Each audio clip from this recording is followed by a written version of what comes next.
They sacked her for being too honest. They laughed at her for feeding beggars on the street. But one day, a billionaire saw her kindness, and everything changed. This is the true African tale of a poor woman who found love, honor, and purpose just by doing good. You don't want to miss this powerful story. Watch till the end, and don't forget to like, comment, and subscribe. Once upon a time, in the heart of Kenya, there lived a young, beautiful woman named Akieng. She was humble, kind, and full of dreams. She worked as a secretary in a medium-sized office in Nairobi. But in that office, many workers were cutting corners, stealing files, and cheating clients. Akieng refused to join them. She came early, worked hard, told the truth, and followed every rule. But instead of being promoted, they began to hate her. They mocked her behind her back. They whispered, "This one thinks she's better than us." One day, her manager called her into the office. She thought maybe he wanted to praise her. But instead, he gave her a sack letter. Akieng: "Sir, why are you firing me?" Manager: "Because you're too honest. You're making the others uncomfortable." She walked out of the office with tears in her eyes, not because she lost the job, but because she lost it for doing the right thing. Still, she wiped her tears and smiled. Akieng: "Even if the world turns against me, I will not change who I am." With no job and little money left, she continued to do what gave her joy. Feeding the disabled and homeless with her last coins. She would boil sweet potatoes or buy bananas, walk down to a quiet roadside corner, and share it with beggars under the tree. They called her Mama Makate, the bread mother. And even though her pockets were empty, her heart was full. What she didn't know was that someone was watching. And very soon, her life was about to change forever. One hot afternoon, Akieng walked to her usual feeding spot, a quiet corner near a small park in Nairobi. She carried 2 nylon bags. One had warm boiled maize. The other had small water sachets. As she approached the big tree, the beggars lifted their heads and smiled. Akieng: "Good afternoon, my friends. I brought something small today. Mazi combo, old beggar. Mama Makate, God bless you. We didn't eat since morning." She helped them sit. She opened the food with care. She even tore bread into small pieces for the blind man, and helped the crippled boy drink water. Across the road, a black SUV slowed down. A tall man in a blue suit stepped out and quietly stood by his car. He didn't speak. He just watched. His name was Mr. Baraka, one of the richest businessmen in Kenya, the owner of Baraka Holdings. He was returning from a business meeting when something caught his eye. A young woman, in simple clothes, kneeling beside beggars, smiling, serving, and sharing. He was shocked. In a world where many people ignore the poor, this woman was feeding them with love. Baraka, to his driver: "Who is that lady?" Driver: "Sir, I'm not sure. People here call her Mama Makate. I've seen her a few times. She comes alone. Always helping them." Mr. Baraka didn't say another word. He quietly entered his car and told the driver, "Baraka, follow her when she's done. I want to know where she lives." Akieng finished feeding the beggars, laughed with them, and waved goodbye like always. But this time, a car followed her home. She had no idea that a billionaire was watching her, and that the very thing others mocked her for, was about to lift her higher than she ever imagined. The next morning, Akieng was boiling water in her small kitchen. A tiny room with 2 plastic chairs, 1 wooden table, and a curtain separating her bed from the stove. Suddenly, she heard a knock at the door. Akieng: "Who's there?" Voice from outside: "Good morning, madam. Message from Baraka Group." She opened the door slowly, and saw a man in a black uniform. Clean, polite, well-dressed. He smiled and handed her a sealed envelope. "Courier. You've been invited." She looked confused, but thanked him and closed the door. When she opened the envelope, her hands shook a little. It read, "Dear Miss Akieng, you are invited for a private breakfast with our CEO, Mr. Baraka. Location: Hillview Garden Restaurant. Time: 8 a.m. tomorrow." Akieng: "Me. Breakfast with a billionaire." She thought it was a mistake. Or maybe a prank. But the paper looked official, and something in her spirit felt calm. The next morning, she woke up early. She wore her best dress, a clean green gown she had owned for years. She used a little oil on her face, combed her hair neatly, and prayed quietly before leaving. Restaurant background ambience, soft chatter and cups. When she arrived at the restaurant, she was nervous. But then, she saw him. Mr. Baraka stood up and smiled gently. Baraka. Welcome, Miss Akiang. Please, sit. She sat, quietly. Baraka. I saw you yesterday. Feeding people on the street. You didn't know anyone was watching. Why do you do it? Akiang. Because I've been hungry before. And even now, I don't have much. But I can still share. Her voice was calm. Her words were honest. Baraka. What do you do for a living? Akiang. Nothing for now. I was sacked. They said I was too honest. I refused to cheat. Baraka looked at her deeply, not just her face, but her soul. Baraka. Akiang, I want people like you around me. People who are kind, and clean. I have a job offer for you. Her mouth opened slightly, surprised. Akiang. A job? Doing what, sir? Baraka. You'll start as my personal assistant. You'll work directly with me. Good salary. Good training. But more than that, I believe you can go far. Akiang looked down, and smiled. For the first time in a long time, someone saw her worth. Not because of beauty, not because of her connections, but because of her heart. The next Monday morning, Akiang walked through the tall glass doors of Baraka Holdings, one of the biggest companies in East Africa. Her heart beat fast, but her spirit was calm. She wore a clean skirt, a white blouse, and her usual soft smile. The receptionist stood up when she entered. Receptionist. Good morning. You must be Miss Akiang. Mr. Baraka said you should go straight to the 10th floor. Akiang entered the elevator, alone. The mirror inside showed her reflection, humble, but determined. When she stepped out onto the 10th floor, a smart young man was waiting for her. Assistant. Good morning, Miss Akiang. Follow me, please. She was taken to a large, bright office with a beautiful view of the city. Baraka. You're welcome to your new beginning. Her desk was just outside his door. A neat computer, a notepad, and fresh office supplies waited for her. Akiang sat down and whispered a quiet prayer of thanks. Akiang. Lord, you never forgot me.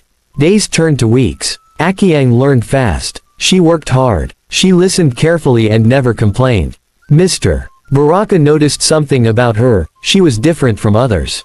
She was respectful but bold, humble but intelligent. She didn't gossip, didn't show off, and didn't chase attention. She greeted the cleaners with respect, and even bought snacks for the security guards. Cleaner. That new lady, she's a blessing. God will lift her. Everyone in the company began to admire her. Some wondered how she got the job. But Mr. Baraka didn't tell them. He knew that her story was not just about pity. It was about purpose. Slowly, something unexpected started to happen.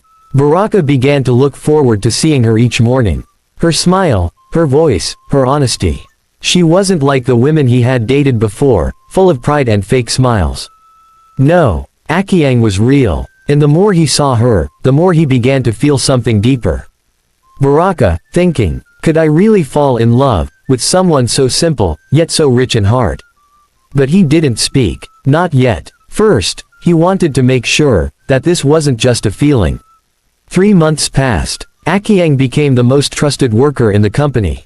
She managed Mr. Baraka's schedule, handled his calls, and even attended big meetings with him. One Friday afternoon, Mr. Baraka called her into his office. Baraka. Akiang, you've been doing an excellent job. I'm impressed. Akiang, softly. Thank you, sir. I'm just doing my best. Baraka. It's time for a new level. From Monday, you will become the executive operations manager. Akiang froze. That position was above many longtime staff. People with more certificates, more experience, but not more character. Akiang. Sir, me. Are you sure? Baraka. Yes. I don't choose people by their clothes or English. I choose them by their heart. Cut to office whispers, light dramatic underscore. When the news broke, the whole building was shaking with gossip. Staff 1. She just came here. How can she rise so fast? She must be dating the boss. There's no other reason. Did you see her shoes? She doesn't even wear makeup. People began to treat Akiang differently. Some stopped greeting her. Others pretended to smile, but talked behind her back.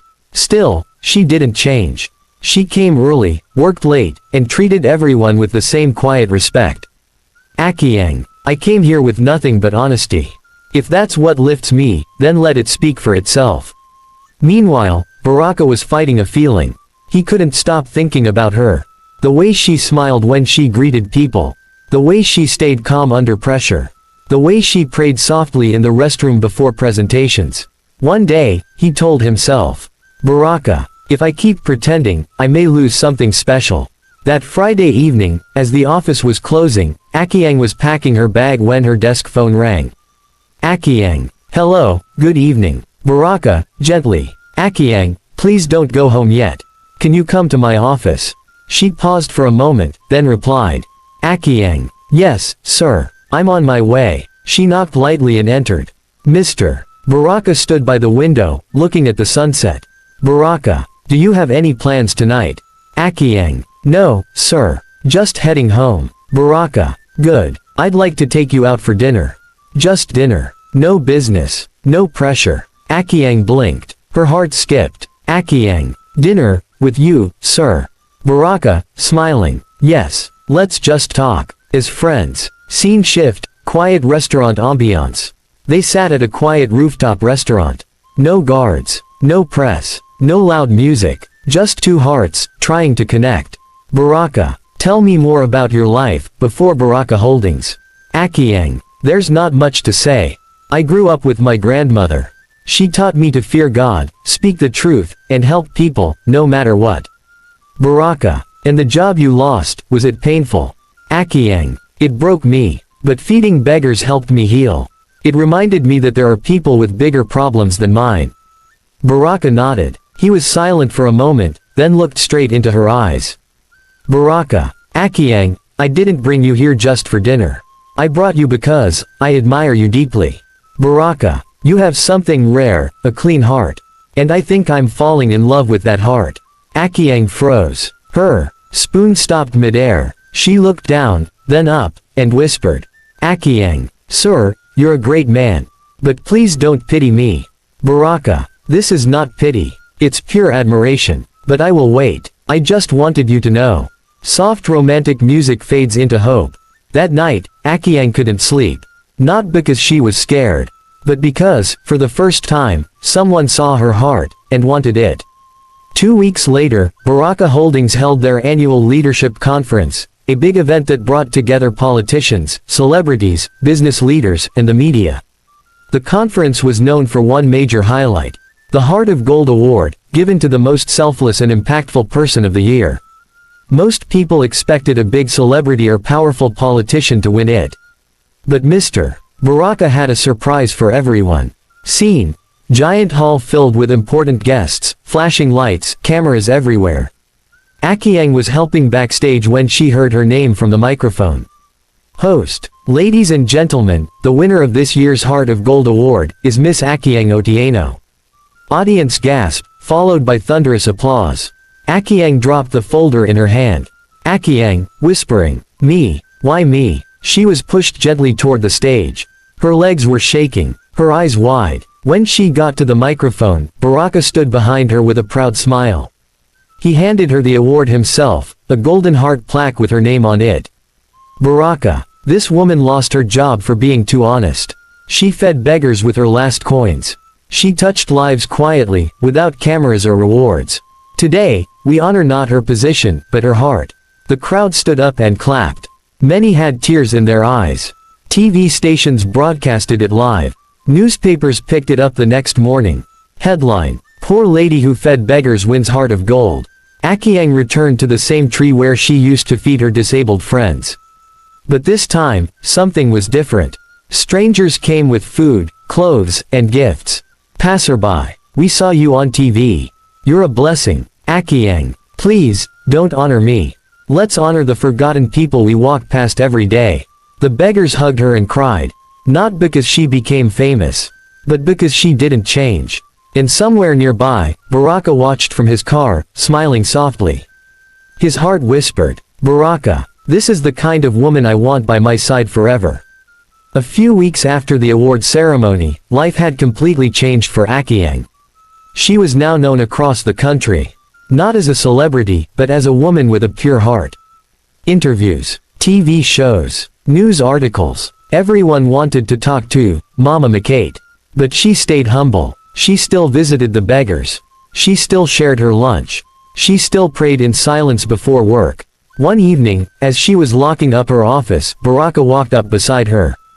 Baraka, greater than, Akiang, can I take you somewhere special tonight? Akiang, smiling, of course, where to? A quiet garden restaurant with candle lights and soft jazz.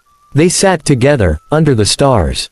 Akiang wore a simple blue dress, nothing expensive. Yet to Baraka, she looked like the queen of the world. Baraka, Akiang, the world has seen your goodness. But I saw it before the cameras. I saw it by the roadside, when no one else was looking. Baraka, I've met many women, but you are the only one I want to walk with. Not just as my assistant. Not just as my friend. But as my wife. Akiang, whispering with tears. Baraka, I never expected this. I thought people like you didn't see people like me.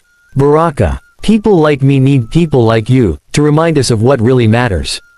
He knelt down, opened a box, and revealed a simple gold ring. Baraka, will you marry me, Akiang? Her eyes were full of tears. She covered her mouth. The waiters in the garden started clapping quietly. Akiang, yes, I will. Their wedding was beautiful. No show-off, no paparazzi, just love. Baraka wore a white suit. Akiang wore a lace gown. Her beggar friends sat in the front row, dressed and fed. Mazi combo. From feeding us under the tree, to feeding our joy with her life. Everyone cried tears of joy. Akiang and Baraka feeding beggars together, as husband and wife. Akiang, I was rejected for being honest. But that honesty took me to a palace. Baraka, if you walk with a clean heart, you'll never walk alone. My people, this is where our story ends. A woman who lost everything because she chose honesty. A woman who fed beggars with her last coins. And yet, that same woman was noticed by a billionaire. And found love, honor, and peace just by doing good. This story is not just fiction. It is a lesson. Never stop doing good, even when nobody sees you. Because the day your light shines, the whole world will notice. Thank you for Did this story touch your heart? Drop it in the comments if you believe in doing good. Share this video with someone who needs encouragement. And if you haven't subscribed, what are you waiting for? Hit the subscribe button now, so you don't miss our next powerful story. From feeding beggars, to becoming the wife of a billionaire. This is proof that God can lift you from the street. And place you in a palace. Stay honest. Stay kind. Your story is not over yet. I love you all. Bye.